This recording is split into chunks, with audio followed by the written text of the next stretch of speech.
A current of 45 amps flows due west in a wire that experiences a magnetic force of 0.85 Newton per meter. What is the strength of the magnetic field which is directed due south? So we know magnetic force is calculated B-I-L times sine theta.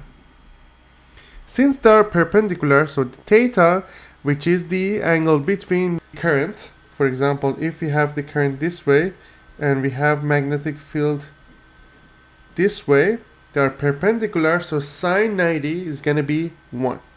So F equals to B-I-L. So here it says per meter, so L is 1, so F will be equal to B times I, and I is the current, which is 45. It says what's the strength of the magnetic field, and the force is 0.85. So B will be 0.85 divided by 45. So that's 0.85 divided by 0.45, that will be 0.018 Tesla, or 1.8 times 10 to the power of negative 2 Tesla is going to be the magnitude of the magnetic field strength.